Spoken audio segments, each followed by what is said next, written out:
Hello everyone, welcome to the Wool-Minded Knitting Podcast. My name's April.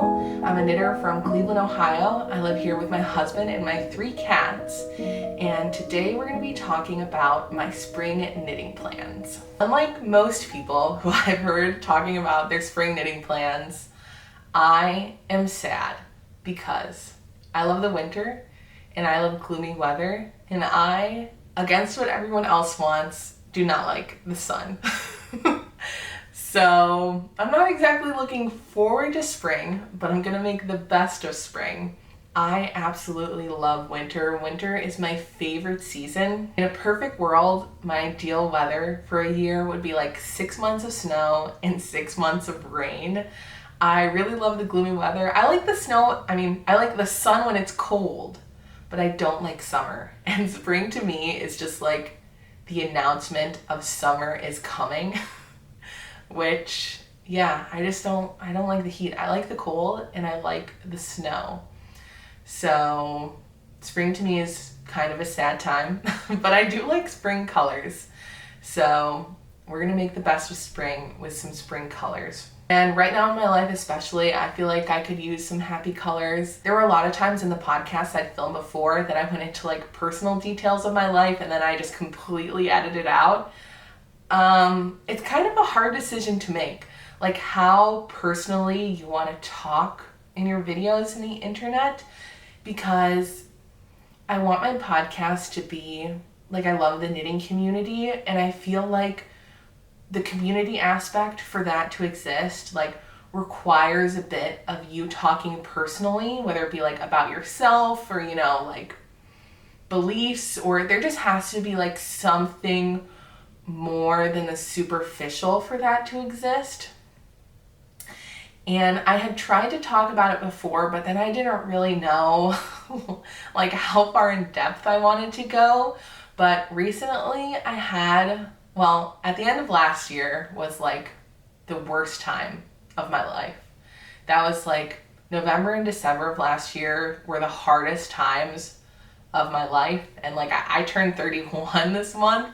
So I've had lots of years for bad things to happen, and the end of last year was the hardest time. And then at the beginning of this year, I actually had a bit of a health scare, and I've recently had some tests done for that, and it is at least not the big scary thing, which it could have been. But I had some scans done, and it wasn't that, but it's also like to the point where, you know, like sometimes you go to the doctor and you know, and the doctor knows that something is not right, but they're not sure what it is, but they don't really think it's something super bad, so they want you to monitor it.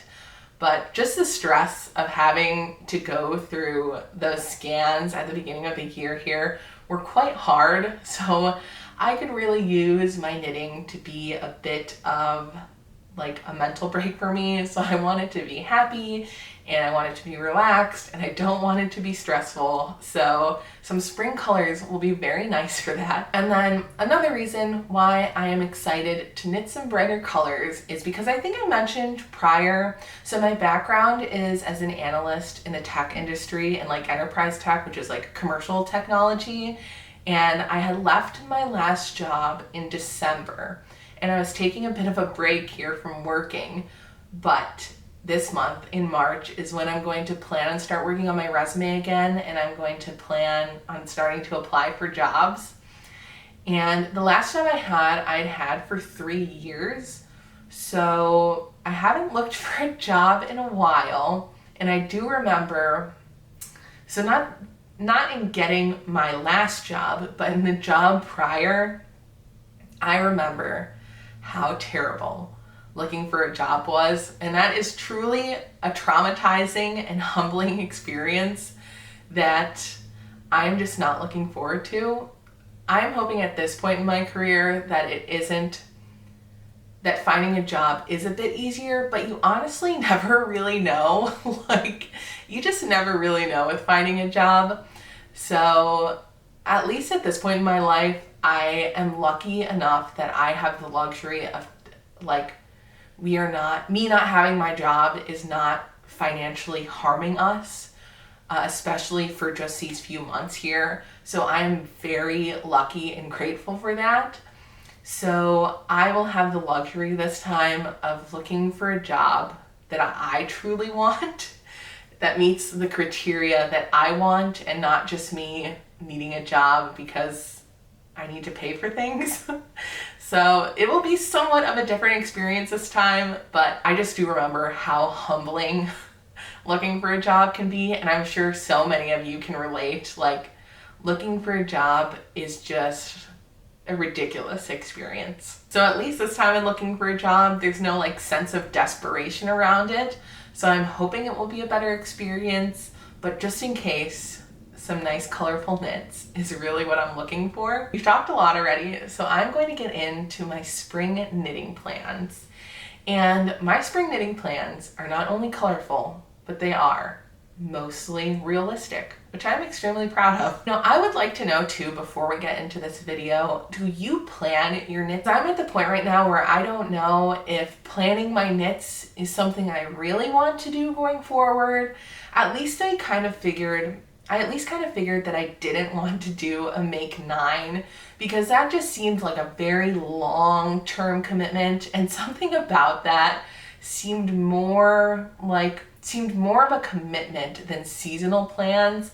I'm not really sure why. It just seemed more like I would be disappointed if I didn't stick to a make 9 and if doing like seasonal planning videos. But I really want to know how you plan your knits, because I'm not sure if planning my knits is something I really want, or I'm just heavily influenced by the amount of knitting podcasts that I watch. I only feel the need to plan my knits because I watch knitting podcasts and I see other people do it, or if it's like genuine to me. So this is going to kind of be a test into that, where if planning my knits is genuine to me or if I'm being a bit influenced by it, because I'm not quite sure at this point.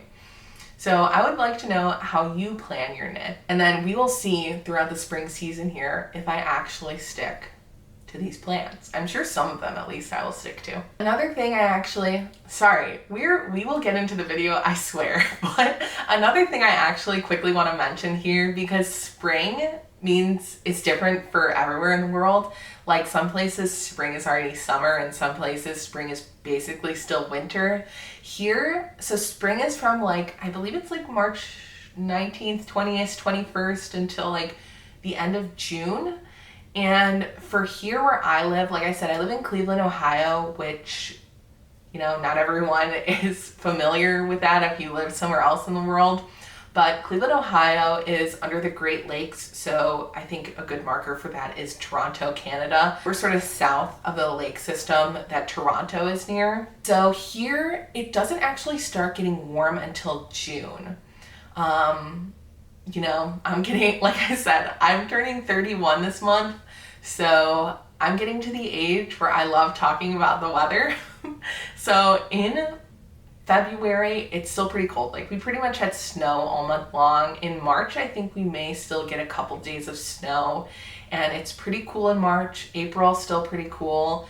And then it just starts getting a little bit warmer in May. Did I say that spring goes till June? I think that's true.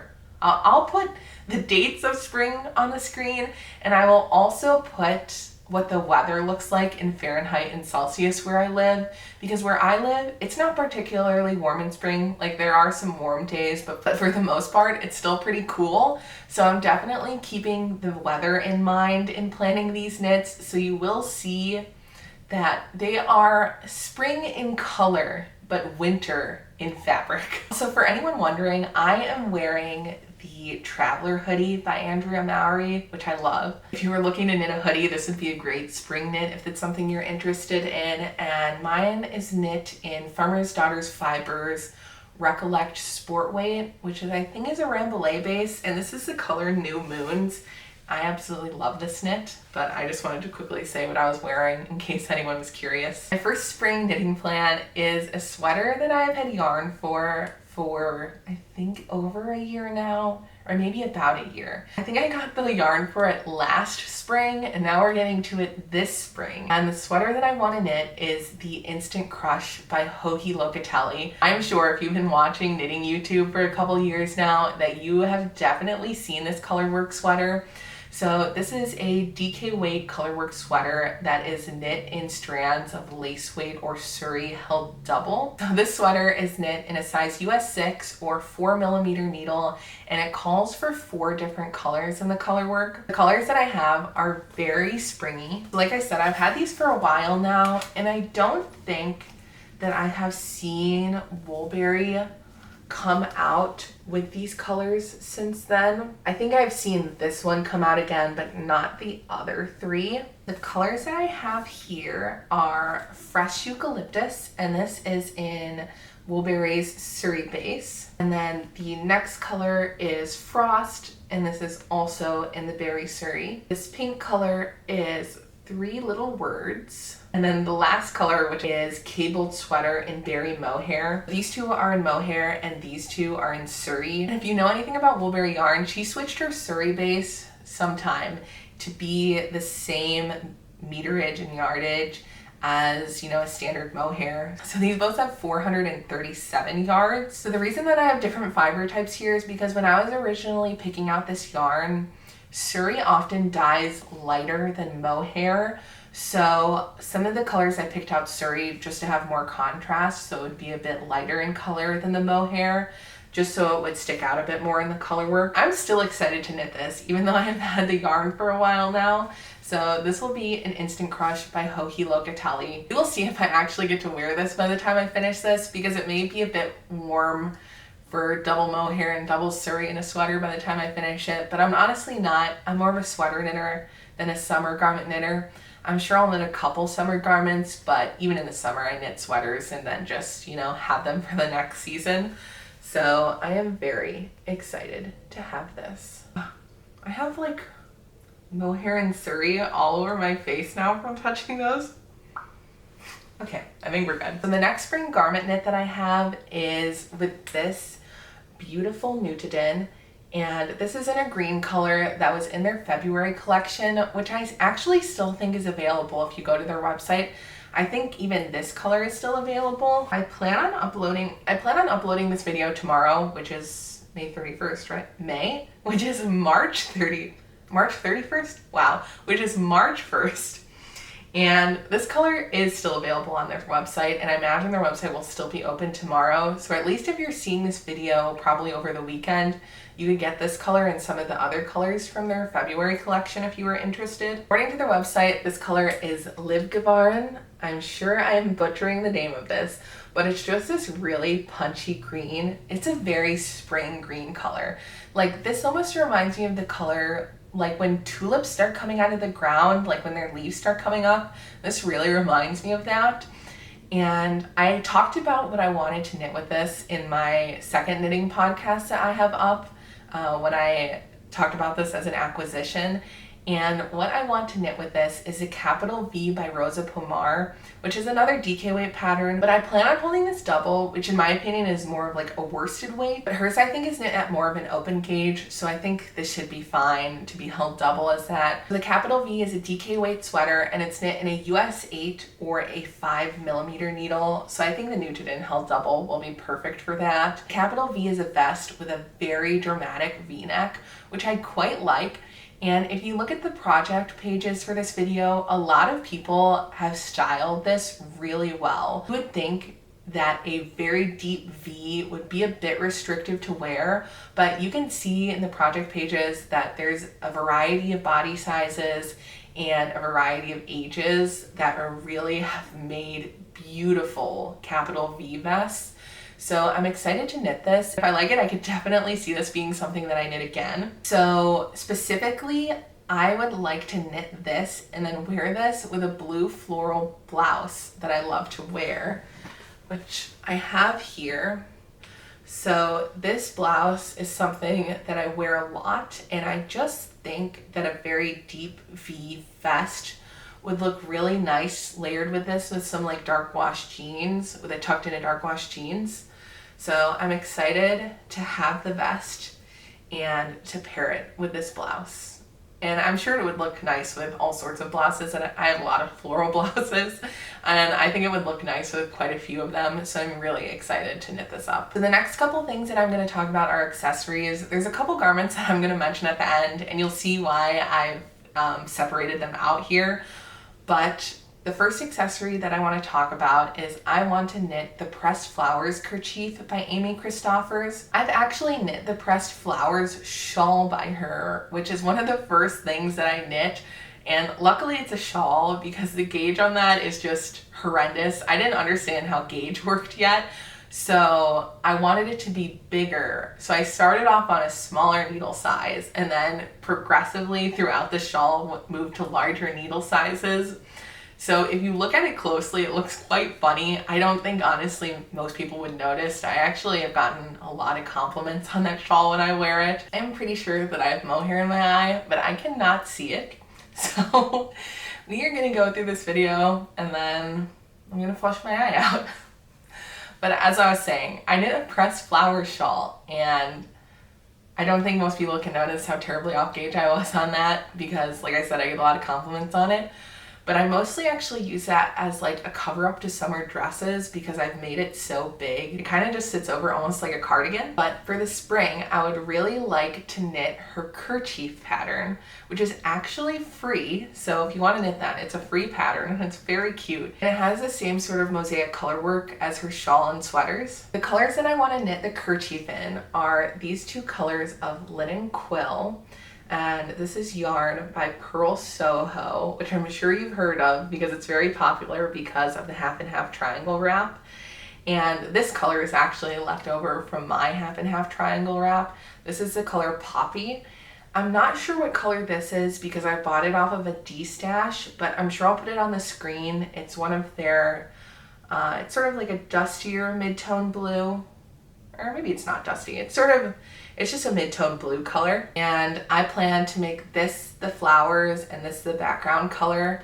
And I just think it'll be a very cute combo. And I think it will look nice in the spring and summer. And the pressed flower kerchief is another DK weight pattern. So I'm really sticking on theme with that here for my spring knits.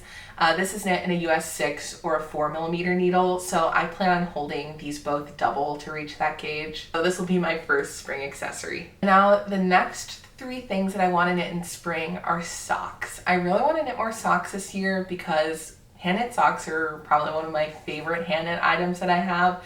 I wear hand knit socks almost every single day, and I would really like to have more of them. And I also have a lot of sock yarn that I'd like to get through. So the first pair of socks that I want to knit this spring are the Petal drop socks by Florence Miller. And this is another pattern that you can get for free. I think she also, the sock pattern isn't that expensive. I believe it's under $5 US normally. And I think she also has coupon codes in there where you can get it either 50% off or for free if you'd like. I think definitely if you have the means, you know, support her and pay for the work that's put in the pattern. It's also really nice, since patterns are expensive, that this is another one that you can get for free, especially because it's a very beautiful sock pattern. So the color that I plan on knitting the Petal drop socks in is another woolberry yarn, and this is in their BFL sock base. So it's 80% superwash BFL and 20% nylon. And this is the colorway Caterpillar in the Garden, which is just such a cute colorway name. And it's this really light, almost like celery-y green color. And I just think this will look great with the patterning that's on the sock. So this is my first spring sock plan. And now for my second spring sock plan. So the second pair of socks that I have planned for the spring is a pair of self-striping socks. And if you have seen any of my previous videos, I think it's pretty clear that I love self-striping sock yarn. I just think it's so fun and addictive to knit through. So I actually have a Tiny Human Knits second colorway here. These are sort of her skeins that she's decided are slightly less than perfect. I've used her seconds a couple of times now, and I personally haven't seen what's wrong with them. So this is in the color Lover, where I am pretty sure this is a Taylor Swift reference, and it is just very beautiful and very pastel-y and very spring. So I'm very excited to knit these up. So the last spring sock plans that I have is another free pattern actually, and this time I would really like if you all could help me pick which colors to use, because I'm not sure. The pattern is the Flying Geese quilt socks, and it's by Fabrications Ottawa, which I believe is a yarn and fabric store, and this, like I said, is another free pattern. So if you all could help me decide if I want to knit it in this dark green as the base with this yellow as the color work. This is Aurora Heather, and then this is Dandelion. So this is option 1. And then option 2 is this Ruby and Roses yarn in the color Troika, I think that's what it is. And then this King Fibers mini in the color Circe as the color work. So if you feel strongly one way or the other, because I really can't decide, if no one helps me, I'm sure I will come to a decision on my own. But which one do you like more? Do you like the red with the mint or the green with the yellow? I am really not sure. So please let me know what you think. Which one of these combinations should I knit these socks out of? So my last 2 spring knitting plans are actually just 2 projects that are going to bleed into the spring, because I won't finish them before the end of March here, so they will sort of become spring projects, even though they're maybe not like the springiest of colors compared to the other things that I've picked out here today. And those are the 2 sweaters that are in my KAL. So I am until May 31st running a knit along for the Kintra and the Midland sweater, and the hashtag for it is hashtag KintraVsMidlandKAL. And if you want to hear more about that, I have a segment about it in my last podcast episode, but I also have a post about it on my Instagram, which is @woolminded, and it'll be linked down below as well. So if you want to join the KAL, please join along. The only prize that I have announced thus far is a ball of red Angora. There are going to be other things in the prizes, but I plan on announcing that in my next podcast episode. The first one that I'm going to show you is my swatch for the Midland Cardigan, and this is a pattern by Penrose, and it is a DK weight garter cardigan that's knit from left to right instead of, top to bottom or bottom to top. And this swatch is in La Bien-Aimée Corey worsted in the color Yellow Brick Road, which is quite a nice grungy, like yellowy green color. And the only thing I have of this is a cast on edge, so that's why I'm showing you the swatch here. And then the next thing that's going to bleed into my spring knitting is my Kintra. And I have the swatch for this here as well. And this is the Kintra sweater by Clow, which is a round yoke sweater with 1x1 color work, and it comes in either fingering weight or DK weight options. And I have my swatch here in Jameson of Spindrift Shetland in double knitting, and the base is the color Osprey. And then for the color work, I just have picked out some random colorways, scraps of Spindrift that I have in my stash. And since I have swatched for this, so the Spindrift held double, so the fingering weight of this yarn held double is heavier than the DK weight, which I kind of thought might be the case when I was looking at the skeins, but I was really hoping it wouldn't be. So I'm actually somewhat changing the plans for my Kintra, in which I am now going to knit off gauge, which we will see how that goes. I am going to put some serious thought into altering this, and I'm not just going to do it willy-nilly. So I'm going to look at some pattern instructions for similar gauge sweaters that I have, just sort of make out the numbers to make sure that it's something that I actually want. So I'm going to go up a needle size. So I'm going to go up a needle size in the Kintra, just so the color work isn't so dense. The Kintra that I've swatched here in the DK weight is knit in a US 6 or a 4mm needle. And I think I'm going to go up to a US 7 needle just so the color work's not so dense. But since then I would have the issue of the double knitting being a bit too open, because I already find that this at the US 6 is quite, I don't know if you can see the light shining through it, like it's quite an open gauge, and I definitely, even at the US 6, I'm not 100% happy with this.